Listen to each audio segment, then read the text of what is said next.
Estamos começando mais uma edição do Quem Vai Ganhar, o podcast do portalgo.com.br. E hoje, meus convidados aqui, Laila. A Laila está aqui já há bastante tempo, ajudou a formatar esse podcast, tem uma experiência com internet, com televisão, jornalista. O que mais, Laila? Uai, pesquisadora. Mãe de cachorro. Serve também? Mãe de cachorro. Mãe de cachorro. É um qualificativo muito bom. Polêmico. Porque eu admiro. O termo é polêmico, mas é. Eu admiro, eu não tenho vocação para pai de cachorro, por exemplo. Mas você é pai de menino, né? Três, né? Três. O convidado aqui também é pai de criança. E o nosso convidado, o meu convidado aqui, o outro convidado, Samuel Straioto. Samuel tem outra coisa para apresentar dela. Jornalista, advogado agora.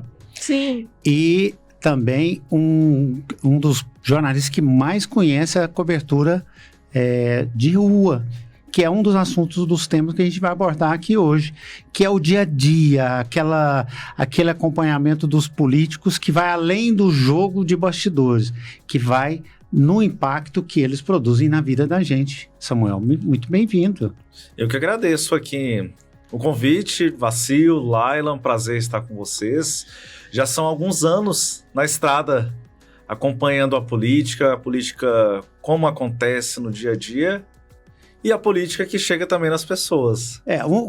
Muito tempo, um tempo que não passa para Laila, para a gente passa diferente, né? Ou branqueando o cabelo, ou então perdendo os cabelos, ou assim, os dois, né? No meu caso. Eu conheço o Samuel desde a época que tinha cabelo, né, Samuel? Faz um tempinho já. São quase uns 20 anos. Na mesma época que eu te conheço também, né, Vasco? O Samuel tem outra virtude, Laila. O quê? Que você talvez não esteja se lembrando aí. Ele também conhece a Estrada de Ferro. Sim. Não, mas isso aí é fato. Não, eu me lembro demais. Toda vez que eu vejo alguma coisa que vejo trem, estrada, alguma coisa, eu tiro uma foto, faço um vídeo, eu falo também ele. Porque eu sou filho da Estrada de Ferro, né? Sou filho lá de São Miguel do Passa Quatro, que é uma filha de Silvânia. Cresci também em Vianópolis, que é outra filha de Silvânia, e a estrada passa por lá. Passa, e tem uma história bonita, a Estrada de Ferro Goiás. Para quem não conhece, é porque esse pessoal tá falando sobre ferrovia e tudo. Foram alguns anos pesquisando, alguns bons anos pesquisando sobre a ferrovia em Goiânia, no interior do estado, a nossa querida região da Estrada de Ferro. Foram muitos anos que a gente trouxe o contexto histórico, o contexto também de formação da cidade. São pelo menos 15 cidades formadas na região da Estrada de Ferro por conta da chegada da ferrovia. Mas eu não vou estender o trem demais, não, porque senão... Isso que dá outro podcast, né? Dá outro. Nós vamos falar de política.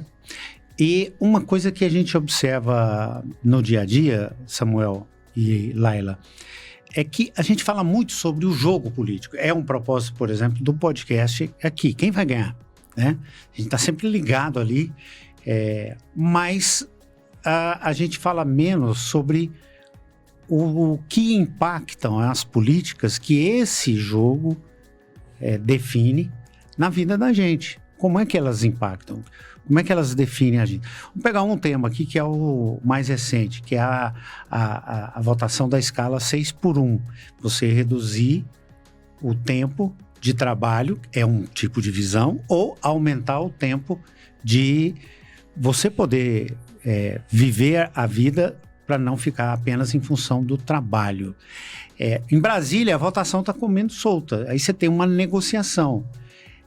Por outro lado, isso vai afetar a vida das pessoas. Essa distância entre o que acontece em Brasília, no Congresso, e o que acontece na rua, Samuel, como é que você percebe nos seus anos de cobertura jornalística, como jornalista? Há uma questão que é a personificação da política. O brasileiro, de uma forma geral, a gente fala muito do cidadão médio.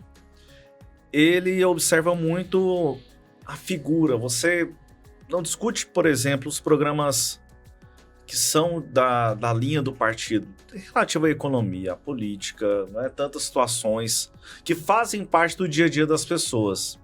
Você observa a figura daquele candidato, o que representa aquele eventual candidato. Aquele eventual candidato, ele já foi de esquerda, Hoje ele é de direita? Não, ele sempre foi de esquerda. Não, ele sempre foi de direita. Né? Nessa polarização. Você não consegue nem política. enxergar porque não é uma definição ideológica, é de posicionamento pontual, né? Programática. Programática para aquela eleição. Ela é conjuntural e não uma questão... Não se vê a carreira do político, né? Você analisa só se ele é vinculado a partido ao lado A ou ao lado B, né? E aí esse debate ele vai partindo para a sociedade. A sociedade não observa ou deixou de observar com uma maior atenção aquilo que deveria de fato ser observado. Você citou a escala 6x1. Ah, mas fulano defende a flexibilização das regras para diminuir a escala 5x2 ou 4x3. Ah, ele é esquerdista. Ah, mas está debatendo aí para modificar ou então ter uma compensação para o empregador. Ah, ele é de direita. Mas vem cá, já parou para analisar, por exemplo, a carga tributária? O que compõe a carga tributária para o empregador? E o que ele paga, o que é devolvido para ele e ele enquanto participante de uma coletividade? Já parou para pensar as próprias questões de saúde? Aí, olhando o outro lado agora da moeda. A gente falou um pouco do empregador. Mas os benefícios para o empregado e para a própria economia com a flexibilização e que eventualmente o empregado pode ter. Falando questão de saúde física, saúde mental. Né? E aí é um detalhe, Laila. Algumas empresas têm feito alguns ensaios sobre isso, de uma determinada flexibilização. E como isso pode produzir um benefício para os seus empregados. Mas são experiências que elas são bastante isoladas. E aí, voltando à questão da personificação, a gente está num debate personificado, polarizado e que não atinge, na minha opinião, a raiz do problema. E não é só na escala 6x1. A gente está debatendo nesse momento a política econômica do Brasil, o que está acontecendo com o nosso país. Vou dar um exemplo da economia real das pessoas, e que aí envolve uma responsabilidade da dita direita e da dita esquerda.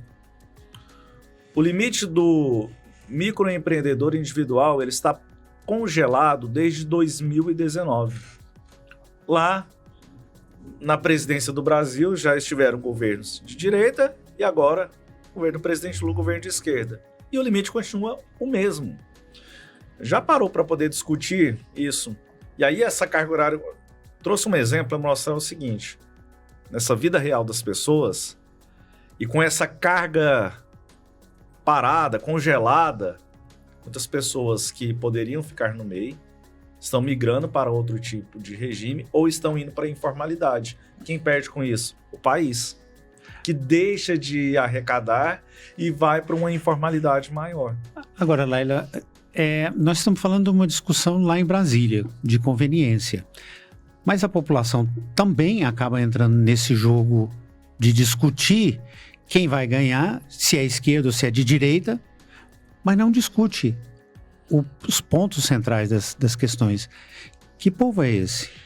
Acredito que o povo não está muito interessado em plano de governo, né? Por exemplo, se a gente está em junho, por que a gente não vê esse tipo de discussão aí? Pré-candidatos existem aos montes, né? Mas os planos de governo, eles não estão sendo trabalhados ainda.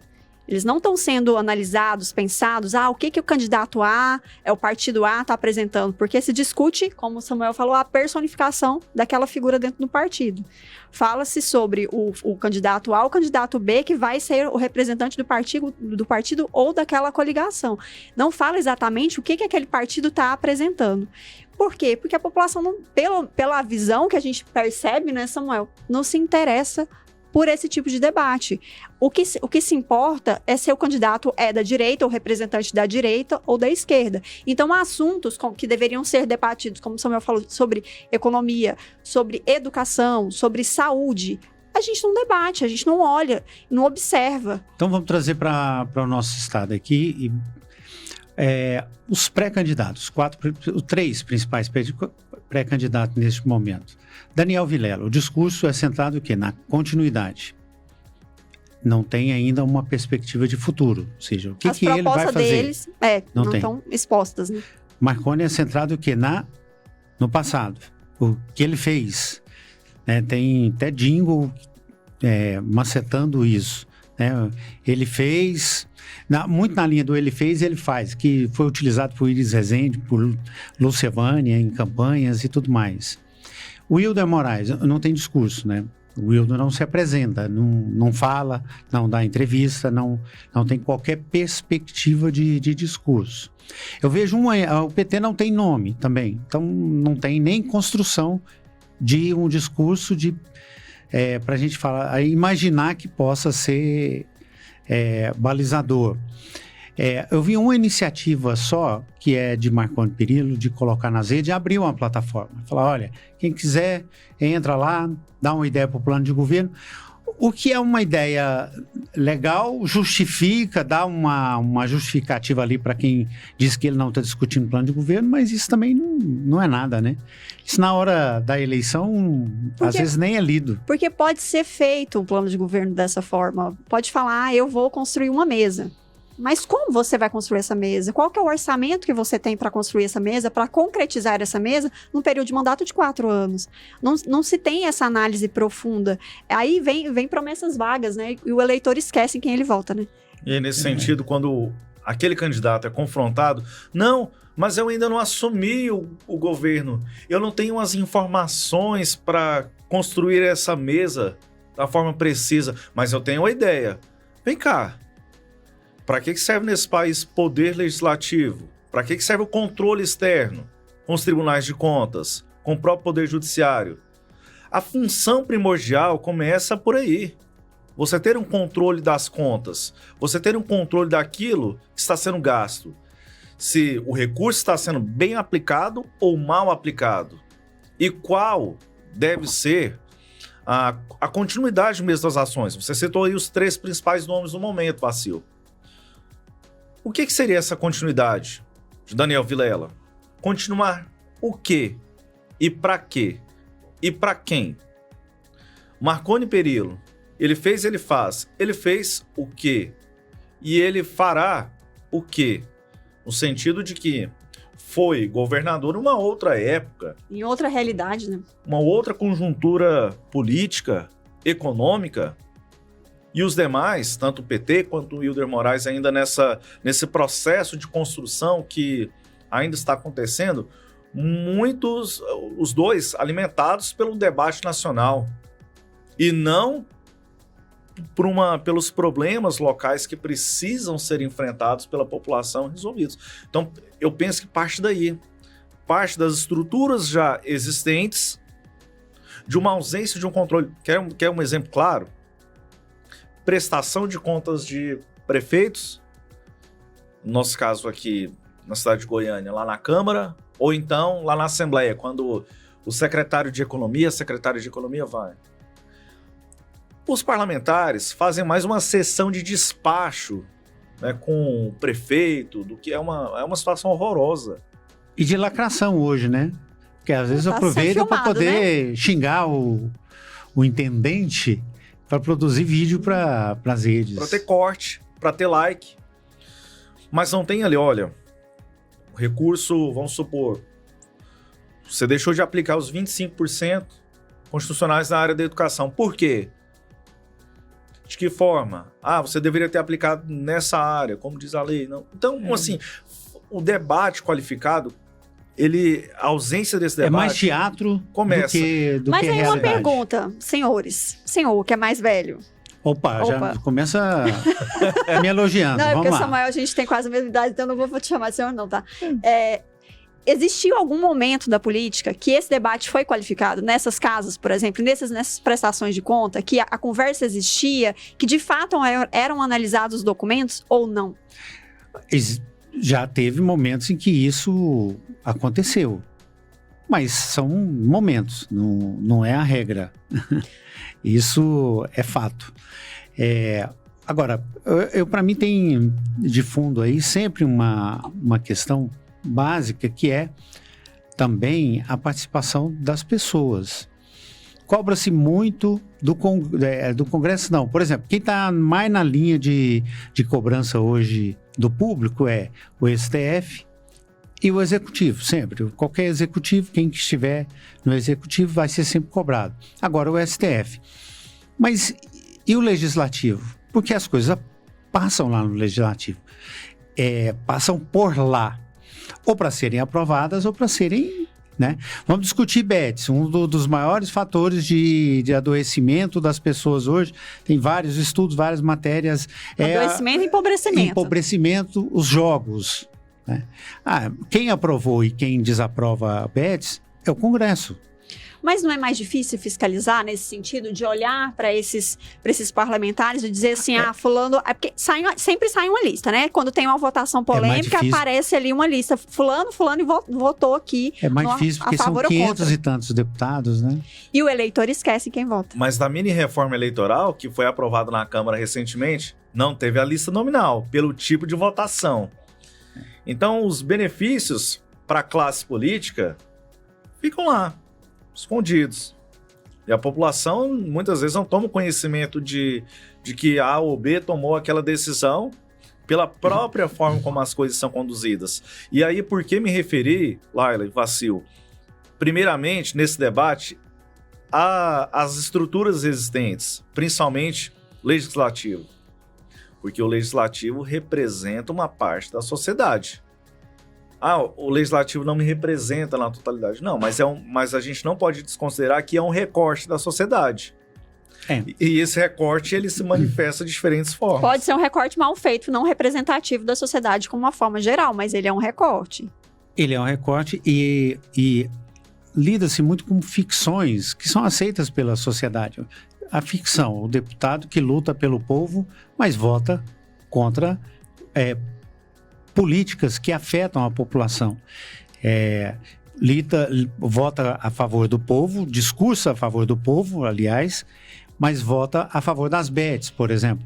Vota a favor de não taxar, de não aumentar impostos sobre as BETs, mas aumenta o imposto, aprova o imposto das blusinhas, que aí a conta fica com o governo, né?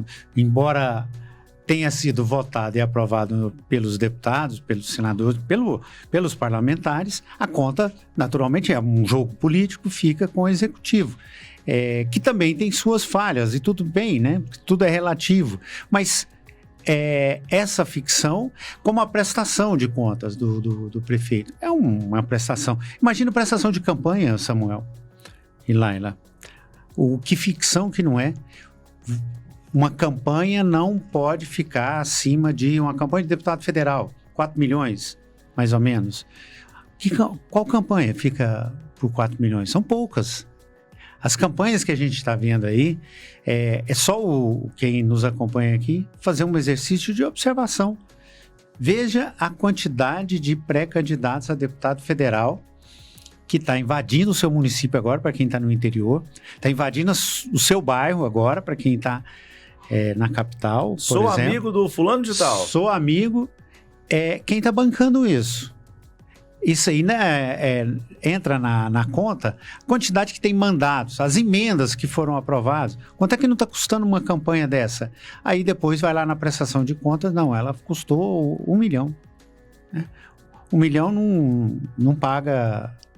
o combustível. O combustível. O mal paga o combustível. Você começou falando com a gente de jogo político, né? Acho que as pessoas não têm a leitura do jogo político. E talvez por isso que não enxerguem que tudo isso é um jogo político. Esquerda versus direita é jogo político. É jogo político. E se está aprovando ou não uma conta, se está fazendo um vídeo na rede social, se está lacrando ou não ali durante um momento político, democrático, tem um jogo político ali atrás, tem interesse, tem um porquê, tem alguém que quer alguma coisa. Talvez seja a minha não inocência, mais nesse sentido de olhar política, mas falta, acredito nessa população brasileira, esse cidadão médio, como o Samuel se referiu, uma leitura crítica de mundo, de educação política, de entender que há interesses por trás, que há formas, dizeres ou não dizeres, ações ou não ações, e essas ações ou não ações de dizeres e não dizeres, existem vontades por trás. Alguém ganha e alguém perde.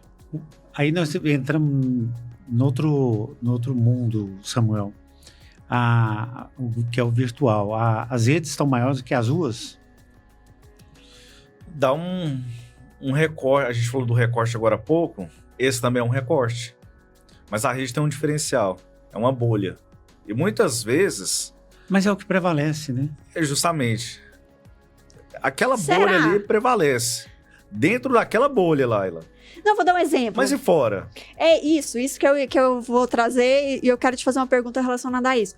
Porque meu pai tem 65 anos, e agora que ele tem Facebook, ele não tinha. Como que ele era influenciado antigamente? Pelo carro de som, na cidade interior, ele mora em Rio Verde, e pela propaganda eleitoral gratuita na TV e no rádio. Mas aí entra numa outra questão. A gente vai... São camadas, né? Por isso que eu estou falando outra questão. Tá, tudo bem. Mas tem um impacto indireto.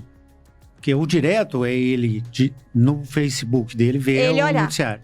O indireto é ele conviver com pessoas que estão o tempo todo com lá. E isso é difícil, né? Não existe mais. Vou citar um exemplo, por exemplo, de casa. A minha mãe hoje é uma grande consumidora do YouTube. Ela acompanha tudo que acontece no YouTube.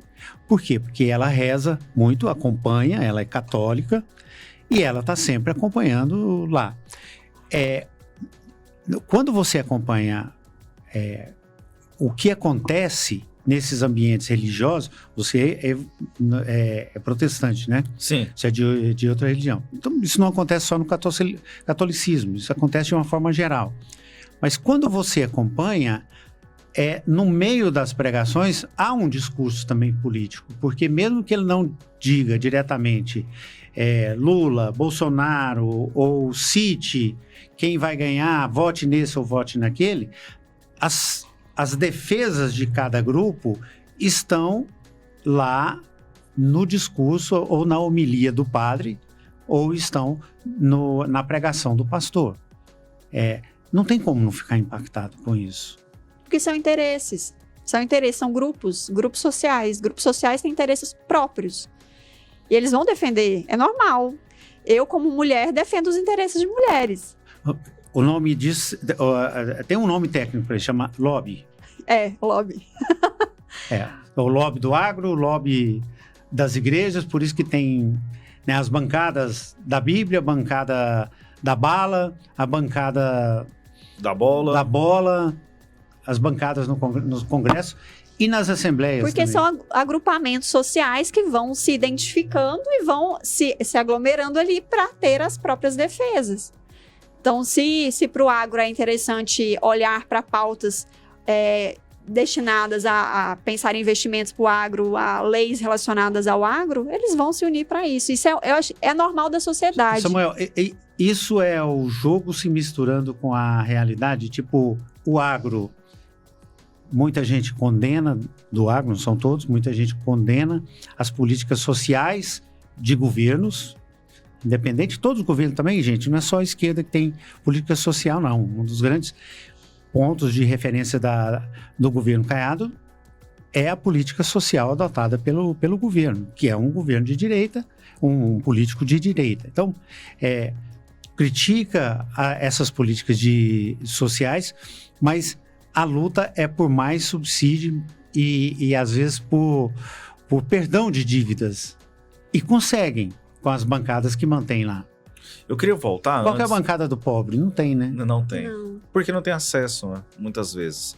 Mas eu queria voltar a um ponto sobre as redes sociais, que você falou. E aí, quando a gente fala de redes sociais, a gente não pode desconsiderar o tal do algoritmo. Porque é o seguinte, e é muito natural, eu busco determinado assunto, a minha rede vai continuar me alimentando daquele assunto. Então, há uma intensificação daquela bolha. Eu fico envolvido, vão criando camadas. Você falou em camadas, essa bolha ela vai sendo composta por outras camadas. Porque à medida que eu estou ali rolando meu dedo na tela, eu não consigo sair muitas vezes daquele tipo de conteúdo. Ele vai desenrolando. E aí, com isso, com essa alimentação naquele conteúdo, eu crio um pensamento com aquilo que é convergente com aquilo que eu acredito. Uma retroalimentação. Uma retroalimentação. E penso de uma forma distinta daquele que pensa naturalmente de uma forma contrária. O seguinte aspecto, o que eu faço, eu vou para o debate?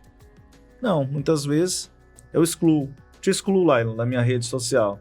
Você não pensa igual eu, a gente não vai para um debate civilizado porque você é da esquerda mesmo ou da direita e eu penso da forma contrária. Você invalida toda a pessoa. E ali você vai criando essa proteção na bolha. E aí é o risco. Muitas candidaturas, muitos políticos, eles se prendem nessas bolhas. E há uma realidade virtual que destoa da realidade mesmo dos fatos. E aí é um risco. Um risco, inclusive, eleitoral, no sentido de votos, no final das contas. Porque você tem uma determinada projeção de uma realidade, mas no final das contas, no frigir dos ovos, as coisas podem caminhar para um lado diferente. E aí essa sensação que você tem na bolha, ela não necessariamente pode ser, lá nas urnas, no mês de outubro, uma realidade a ser apresentada no momento da totalização dos votos. E aí a negativa da aceitação, né? Porque se eu tenho uma rede social que todo mundo fala, concorda comigo, e na urna não deu isso, o que está acontecendo? Eu fico pensando naqueles ambientes de domingo, almoço de domingo em casa, que era um quebra-pau, né? O irmão discordando da irmã e aquele ambiente, e era rico. Isso já fica difícil, porque agora a briga é real, as diferenças são reais. Fazer pamonha já não é mais a mesma coisa, né? Isso perdeu-se de vez, na opinião de vocês? É mais fácil excluir na rede social, né?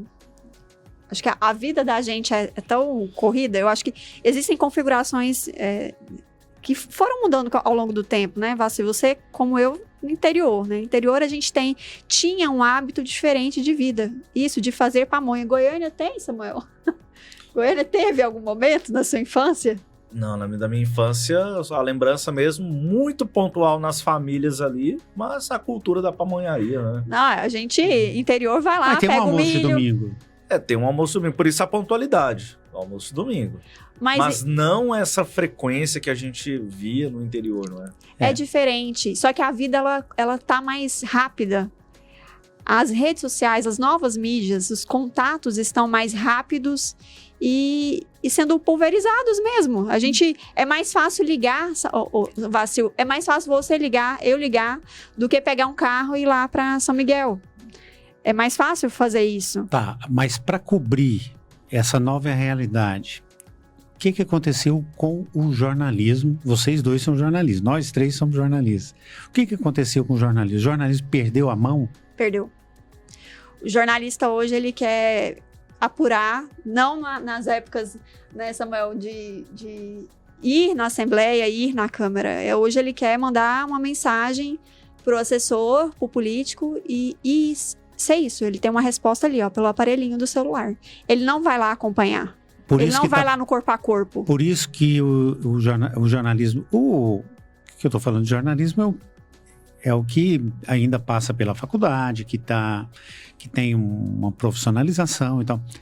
Por isso que perdeu o protagonismo, que perdeu o pulso da sociedade. Não, eu acredito que o debate, ele passa por isso aí, mas ele não é isso aí. A gente pode pensar em gerações que não foram alfabetizadas para o uso do celular, uso das mídias, o que é conceituado aí pela pesquisa como alfabetização midiática. Não se tem como usar de fato esse aparelho, o celular, como você entender que o que pode chegar ali pelo seu aparelho, ele pode ser falso, entender essa leitura de fato de mídias.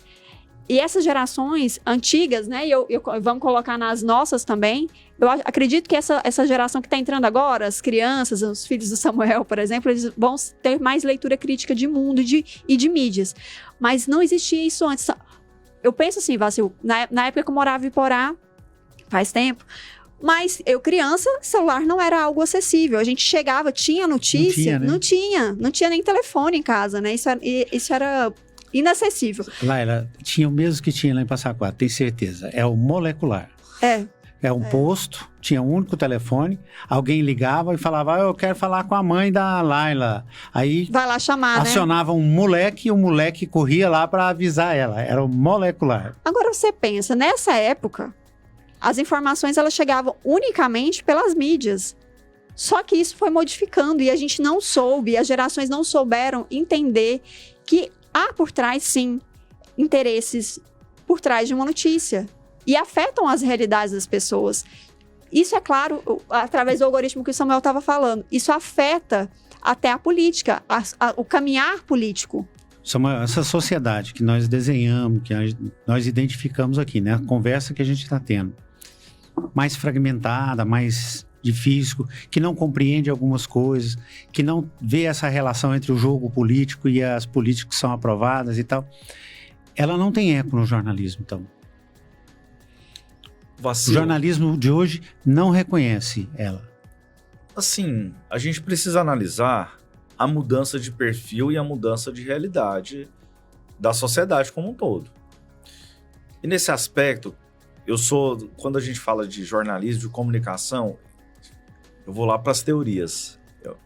Eu ainda adoto algumas teorias na minha prática jornalística. Eu gosto muito de utilizar a teoria do newsmaking, né, da construção social. Para mim, o jornalismo ele precisa atuar como construção social de uma determinada realidade.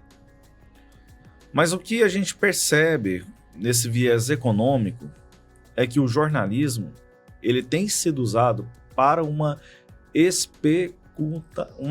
questão muito especulativa. Obrigado. Assim, muito assim midiática, chamativa, para gerar o clique. De espetacularização. Obrigado. Obrigado aqui pela palavra. Mas é muito nesse sentido, Vacil e Laila, porque o que vale a pena? Vale a pena o que a influenciadora fez. Ela penteou o cabelo hoje de manhã. Isso aí é manchete. É manchete isso. É a Virgínia como a grande repórter política, o grande repórter esportiva na Copa, é isso? E assim, com toda a sinceridade, não é desmerecendo o que ela faz, o que ela deixa de fazer, isso aí não é problema meu. Mas eu tô falando o seguinte aspecto, nós buscamos tanto essa questão do clique, do acesso para coisas que não são efetivamente relevantes. Mas aí pode ter a seguinte pergunta, mas é aquilo que realmente é relevante? As pessoas têm interesse? Aí eu penso que o jornalismo precisa fazer uma meia-culpa de algumas coisas. Nós falamos do jogo. Quanto tempo nós, enquanto imprensa, ficamos falando do jogo? Fulano vai ser candidato. A fofoca. Tá ali uma disputa interna no partido. Aí nós entramos teve o racha. Aí nós entramos quem veio primeiro, o ovo ou a galinha? Acaba uma eleição, Vacil, a gente tá ali eu já fiz isso. Nós fazemos isso porque é o que o público quer ou o público... Busca porque a gente apresenta. Que a gente apresenta. Falando, já fiz isso. No meio de uma apuração, em determinada eleição. Agora, por exemplo, nós estamos numa eleição geral, né, definindo presidente, governador, senadores, deputados federais e estaduais. O que a gente vai pensar? Pode anotar.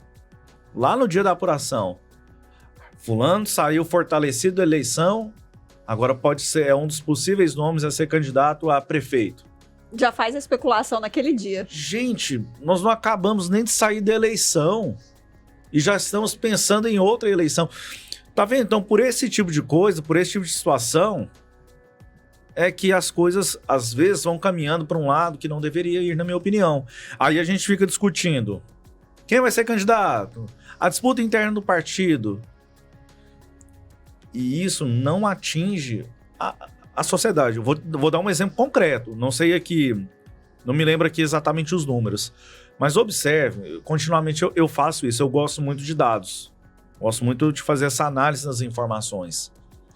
Se você pegar o número de filiados a partidos políticos aqui em Goiás, a maior parte são pessoas que estão 10 anos ou mais filiadas a um partido. Não há há uma renovação, claro, mas uma renovação muito menor do que a proporção de pessoas que estão ali mais tempo. O que eu quero dizer isso? Há um distanciamento da política.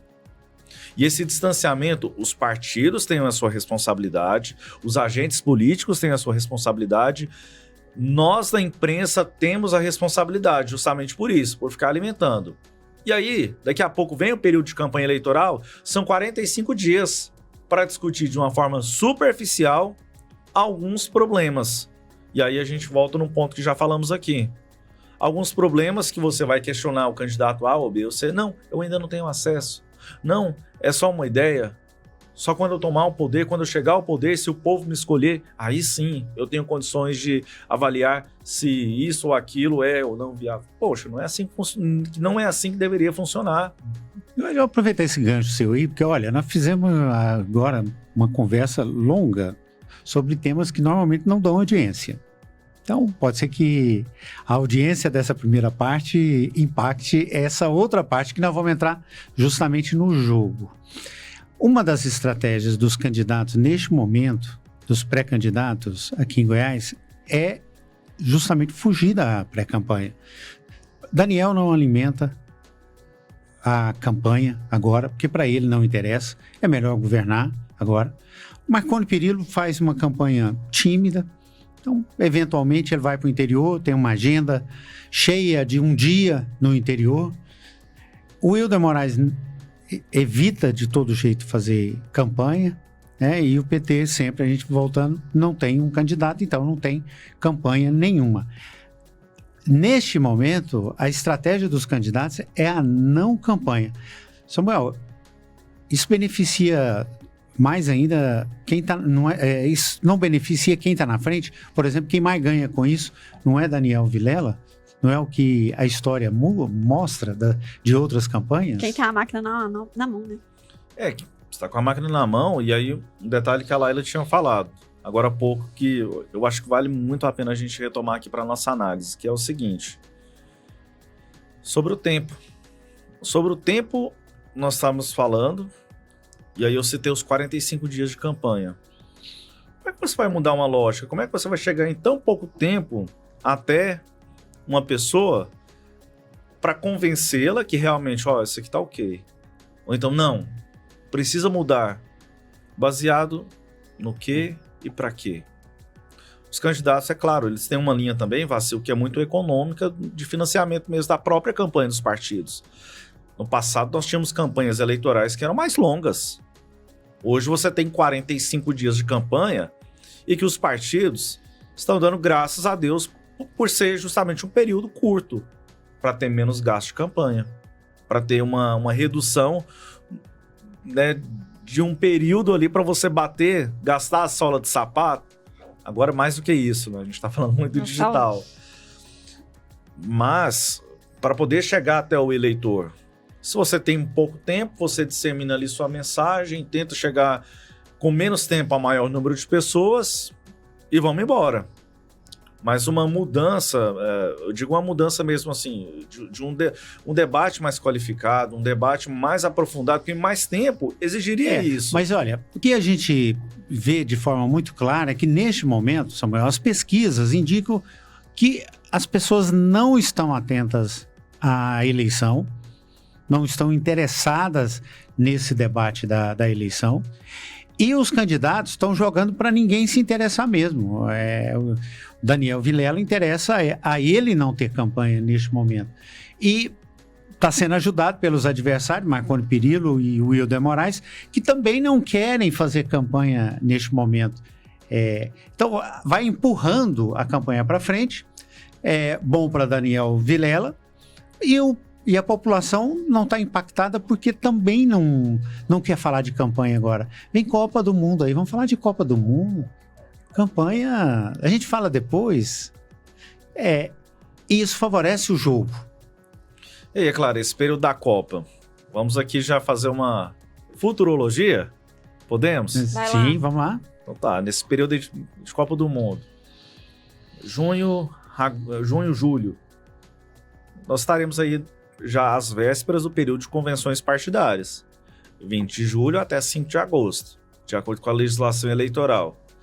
O que vai acontecer? Os partidos, os grupos políticos, os pré-candidatos, para quem está levando, como você bem falou, a decisão lá para frente, vamos estar discutindo quem vai ser o candidato a vice, quem vai ser o meu vice, os que ainda não definiram.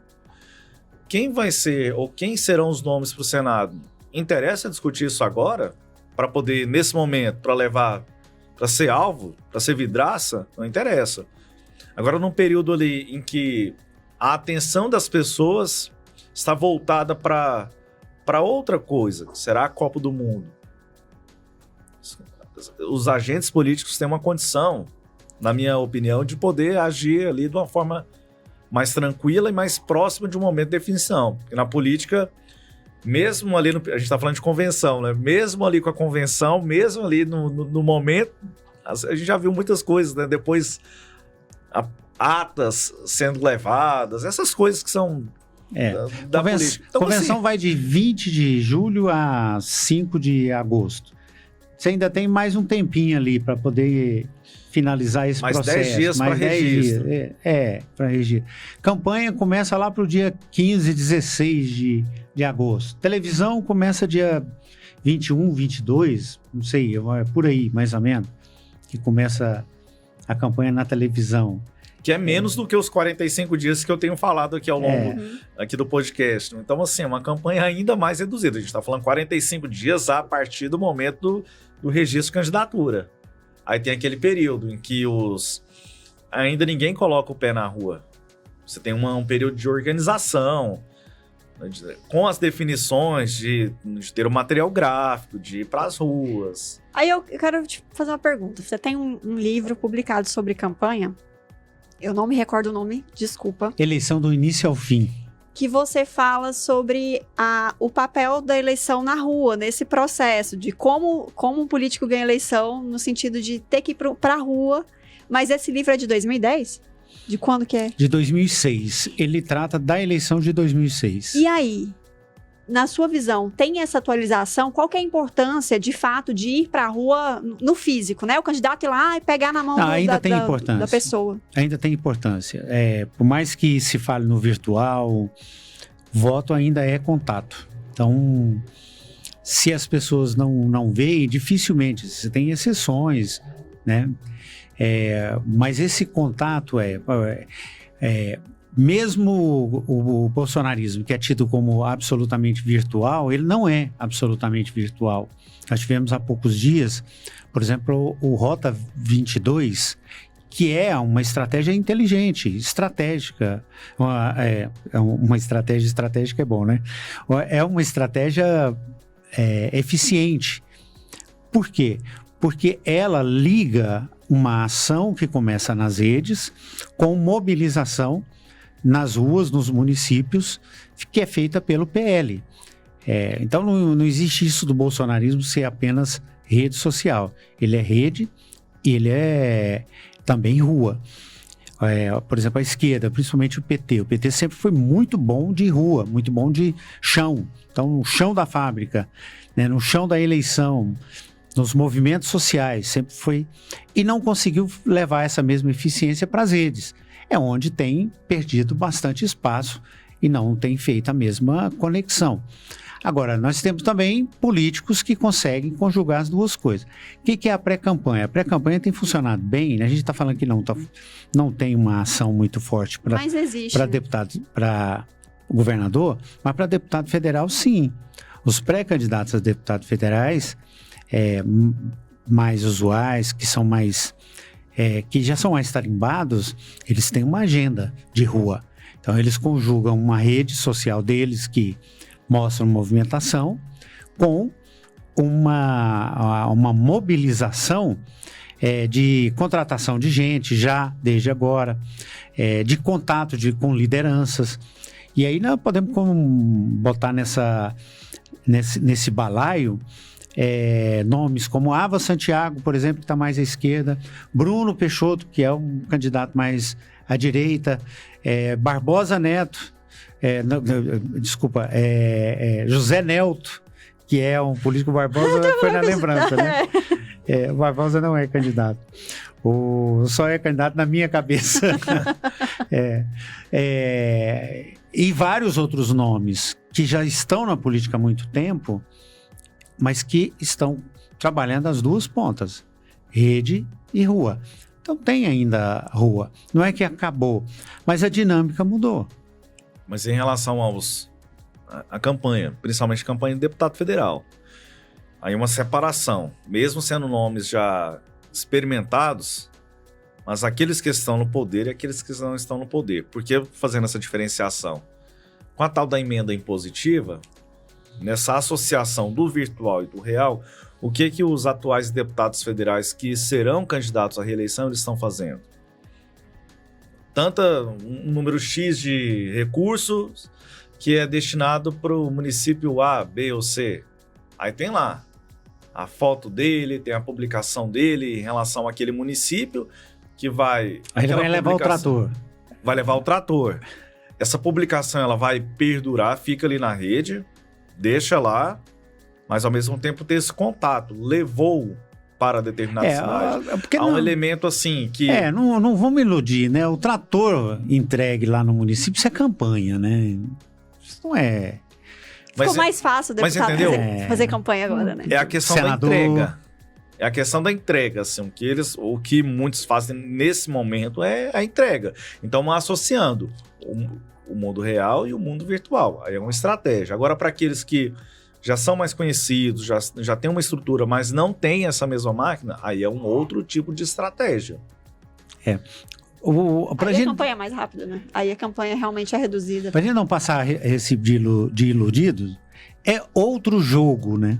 Não é aquele jogo escancarado de presença, de quase que pedir o voto, porque agora não pode também, porque tem esse teatro, o teatro de que pode tudo, menos pedir o voto, né? Vou fazer uma analogia.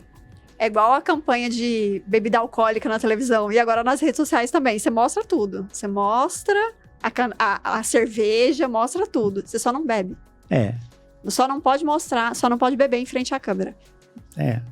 Nesse momento você pode dizer que tem a intenção de ser candidato, você pode dizer isso abertamente, que você não pode pedir o voto. Vote em mim, isso aí você não pode. Só lá no momento da campanha eleitoral. Mas para demonstrar ao eleitor, ao falar dessa intenção e o objetivo com na legislação era esse, era de o quê? Fomentar justamente o debate político.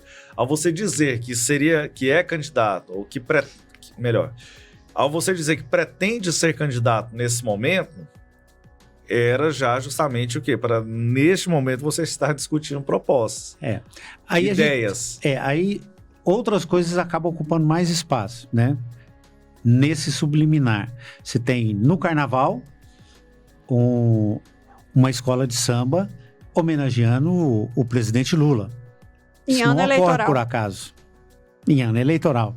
Isso não ocorre por acaso. Não é campanha. E não só homenageando, né? Colocando um discurso contra o outro lado.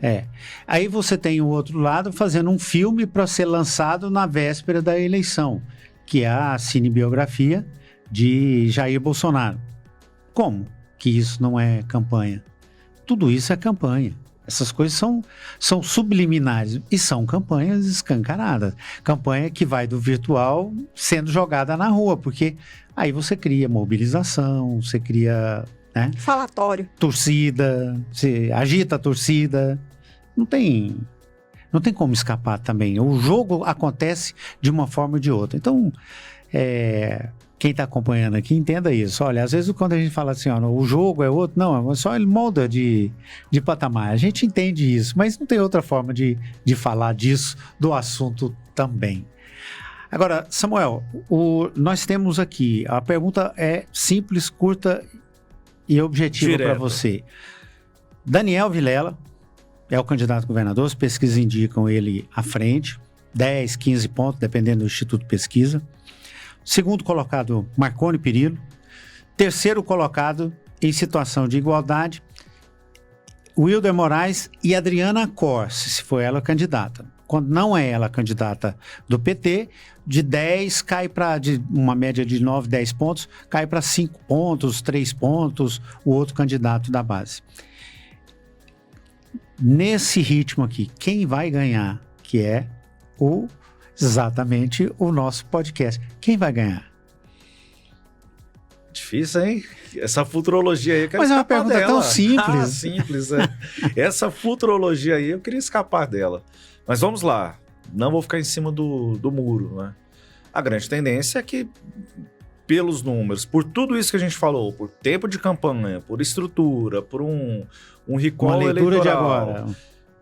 a tendência é que Daniel Vilela seja reeleito, né? Por todos os fatores que nós já analisamos aqui durante o podcast. É claro, em política, em campanha, tudo pode acontecer? Claro. Havendo algum fato novo, um fato inesperado, as coisas podem mudar? Podem, mas é pouco provável que isso aconteça. Vamos lá, analisando os outros principais nomes nesse momento. Marconi Perillo, apesar de uma forte presença nas redes sociais e de tentar uma imagem de reconstrução dele próprio, mas ainda enfrenta uma rejeição que é muito significativa. E num período tão curto, tão próximo à eleição, e principalmente quando se trata de um nome já muito conhecido, você reverter essa rejeição é muito difícil. Quando você já tem uma imagem consolidada por aquilo que você já fez ou deixou de fazer no passado. Wilder Moraes não é conhecido como os outros dois primeiros, que nós já falamos aqui até pela própria posição. É uma figura conhecida, sem dúvida, né? É um senador da República. Agora, como transferir o capital político do bolsonarismo para uma campanha majoritária aqui para o Estado? As campanhas, ao longo da história, mostram que essa realidade, essa transferência do capital político, isso é muito difícil de acontecer. Então, também vejo com dificuldades desse capital político do bolsonarismo, de uma nacionalização, ela ser canalizada para o Wilder Moraes. E essas denúncias devem afetar o envolvimento de Flávio Bolsonaro com Daniel Vorcaro, com o Banco Master? Eu penso que para a campanha local, não. Penso que para a campanha local tem pouca relevância, falando aí do ponto de vista eleitoral. E o nome do PT, o PT e os aliados vão tentar buscar, é o que se discute nesse momento, um palanque que seja para que Lula tenha palanque aqui em Goiás. Eleitoralmente, a gente sabe numericamente que Goiás não tem a mesma relevância de outros estados da federação. Porém, o discurso, e principalmente quando você tem um pré-candidato a presidente que é da região, de você tentar chegar até alguns segmentos em que a centro-esquerda tem dificuldades, um deles é o agro. Daí essa discussão nesse momento do PT de ter um nome ligado ao agro, que não se falava em outro momento. Nós tínhamos perfis muito bem definidos desde o início do ano e as coisas não aconteceram. Até mesmo, você citou o nome da deputada Adriana. O PT colocar em risco uma possível reeleição para o Congresso Nacional, na Câmara dos Deputados, de ter uma cadeira. O PT, durante muitos anos, só teve um deputado federal. Trocar a certeza pelo duvidoso? É mais difícil. Então, assim, o que vai ser feito nesse campo é tentar dar algum palanque. Mas, numericamente, eleitoralmente, não vejo assim com um grau de competitividade. E até penso que esses principais nomes, o foco vai ser na Câmara dos Deputados, o que é natural. Porque na Câmara dos Deputados, se elegendo deputado federal, que vem recurso para o partido. E isso alimenta a máquina. E tirando a Adriana da disputa, não tem outra mulher disputando o governo esse ano. Mais uma vez, né? Mais uma vez. Infelizmente, Goiás não tem nomes de fato que sobressaem nesse sentido, né? A Adriana sempre vem como um nome que fica e que é lembrado, né? mas Goiás, infelizmente, ainda tem uma cultura de falta de mulheres na política. Como vice tem uma já definida como candidata, que é a Ana Paula Rezende, vice de Wilder. Nome forte. Agora, na base do governo, só tem homens disputando, né? Aliás, tem uma disputa mais animada para vice do que para candidatura a governo, para ser vice do Daniel Vilela. E aí, fazer uma última pergunta para vocês. Vice é o papel complementar? A gente sempre fala do cabeça de chapa, né? Mas e o vice é o papel complementar? Então, por isso, buscar mulheres nesse sentido, de complementar, não, se é o candidato é um homem, vamos colocar uma mulher ali? Olha, vice normalmente tem uma grande relevância na pré-campanha e nas discussões de bastidores. Depois some, desaparece. Com exceção não do Temer. Não interfere em nada na eleição, você não pesa na eleição. Tem um valor simbólico, por exemplo, Alckmin para Lula, né? Assim como o ex-vice de Lula também, que era alguém do setor econômico. Então tinha um simbolismo ali. E esse é o valor do vice. Então, o vice normalmente é o que paga a conta ou o que acrescenta um grupo político ou resolve uma situação política para o candidato titular. Então, não, temos que escolher alguém que vai governar no caso de... Mas acontece. Né? Porque aqui em Goiás tem. Mas acontece. Isso. Aqui em Goiás tem precedente, Goiânia. Só que, então vamos trazer isso para uma discussão da realidade. Sabe qual uma das principais fatores contrários para José Mário Schneider como candidato a vice de Daniel Vilela? É que ele pode, sim, em caso de um piscar de olhos, um descuido do Daniel Vilela, ou numa renúncia de Daniel Vilela, que deve acontecer no último ano, né, para ele ser candidato a outra, porque ele não poderia uma nova reeleição, ele poderia assumir mesmo. O Zé Mário poderia assumir. Tem força política para isso, tem grupo político para isso. Essa força pesa contra ele agora. Por quê? Porque ninguém quer alguém já definido como um provável candidato ou alguém que vai ser governador lá na frente. Todo mundo quer deixar um espaço ali reservado para poder ser o candidato. Para mim é essa a questão. A eleição de agora, ela já projeta a eleição de 2030. Então, só vai ser, nessas contas, olhando por aí, só vai ser José Mário se Daniel estiver numa situação muito difícil,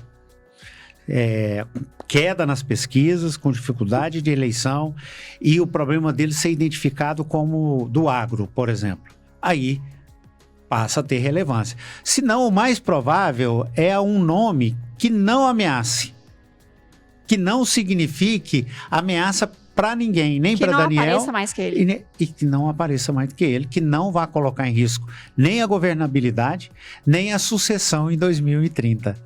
Então não vai ser o melhor nome aquele, e Zé Mário tem, claro, experiência suficiente para quem olhar e quem observar falar, não, ele pode sim ser um governador.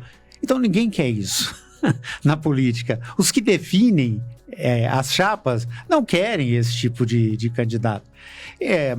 Rogério Cruz foi definido vice de Maguito Vilela e acabou prefeito numa circunstância muito casual.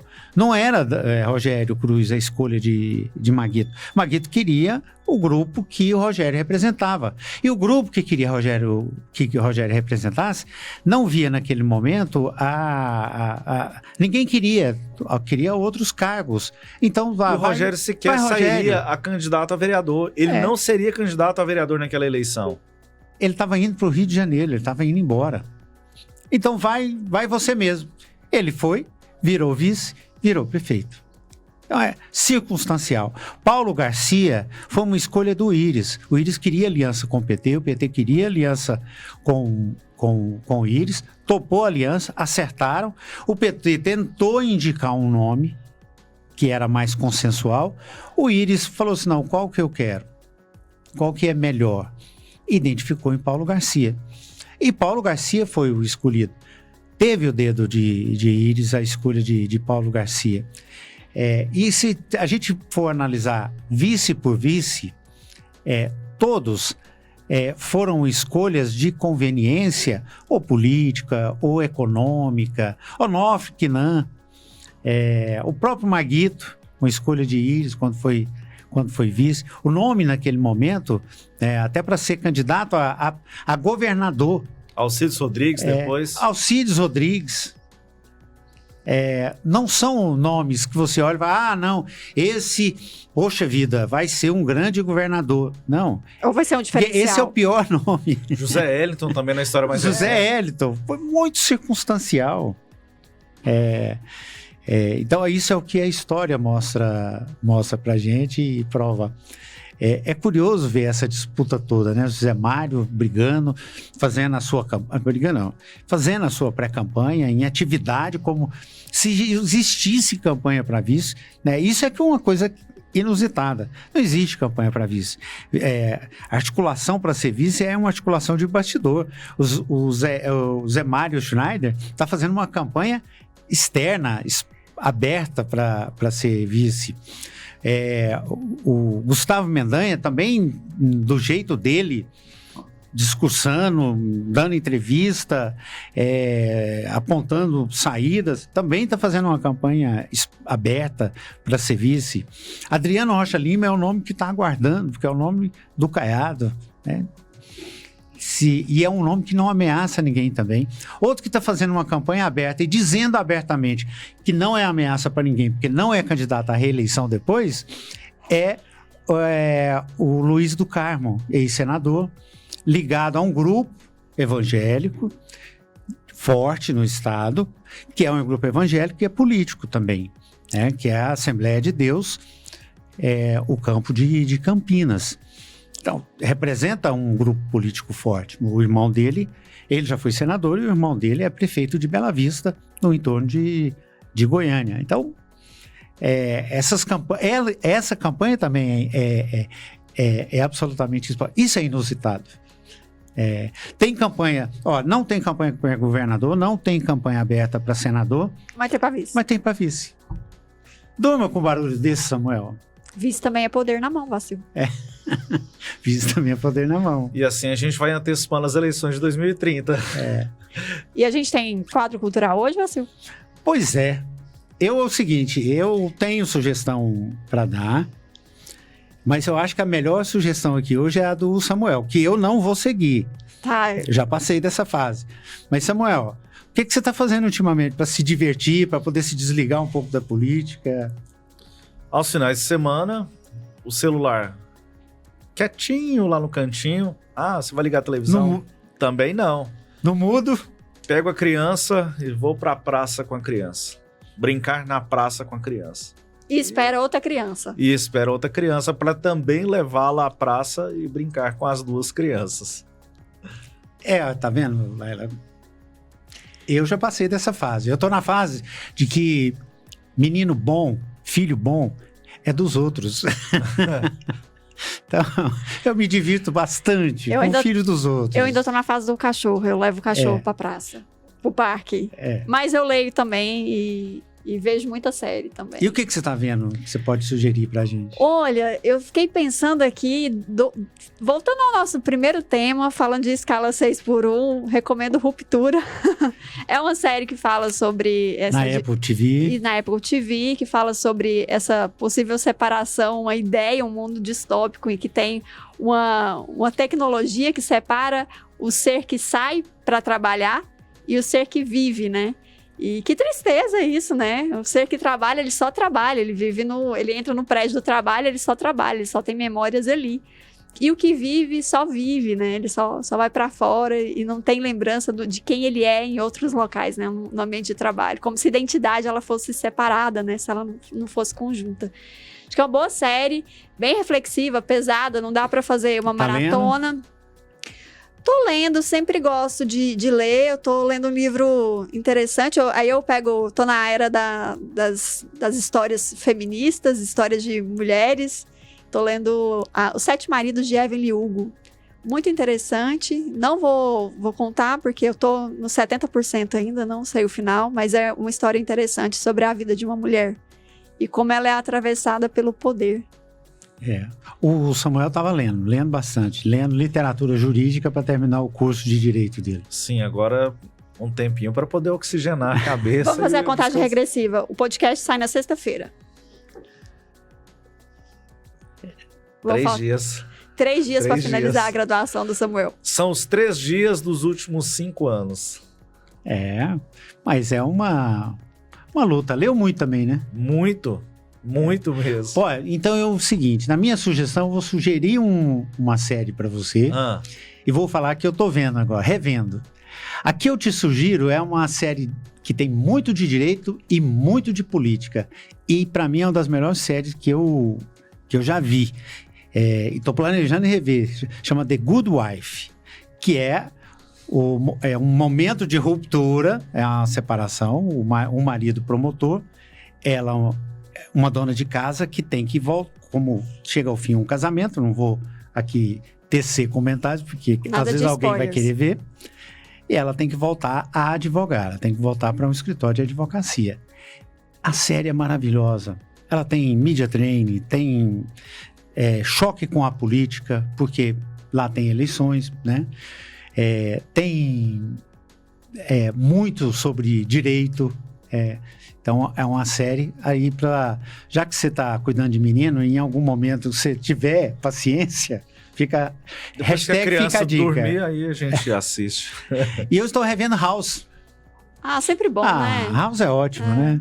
Ensina medicina, né? Ensina o raciocínio, né? É divertido. Sarcasmo também. Exatamente. Ele não deixa nada barato. E tá lendo o que, Vacil?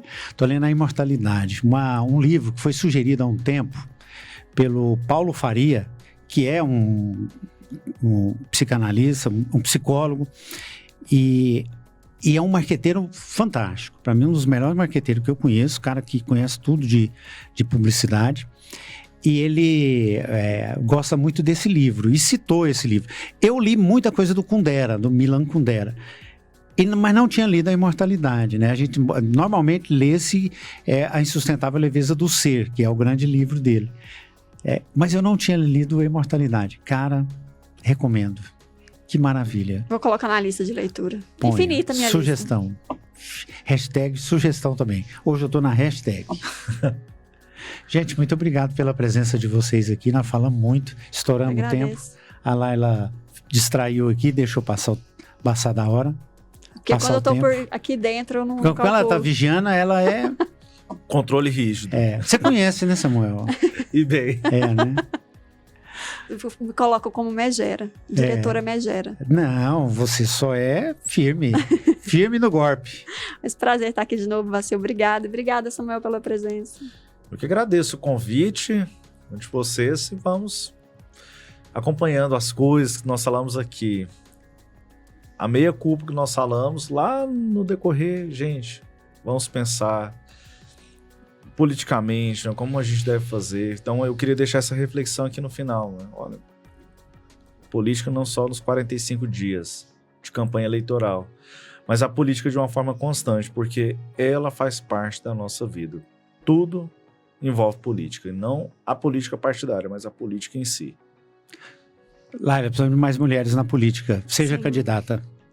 Nossa, isso é uma provocação bem interessante. Olha aí, tá vendo? Quem sabe? Quem sabe? Mas acho que eu vou ter que encarnar de novo. Aí, ó, tá vendo? Os candidatos aí, fiquem espertos, porque a Laila está na área.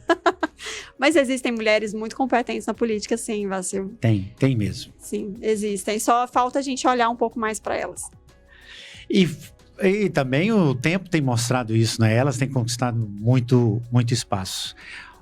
Olha, faltou a gente falar bastante sobre a região da Estrada de Ferro, mas fica para uma outra ocasião, fica para um outro podcast. Muito obrigado por vocês acompanharem.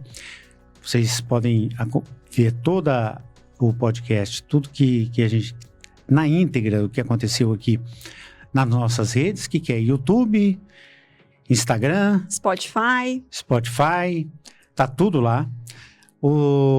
Não deixe de acompanhar, também pode mandar sugestões, vamos passar a colocar um e-mail para que você possa enviar também algumas sugestões e alguns comentários e quem sabe a gente trazer para poder falar disso aqui. Muito obrigado a todos, até a próxima, fiquem com Deus.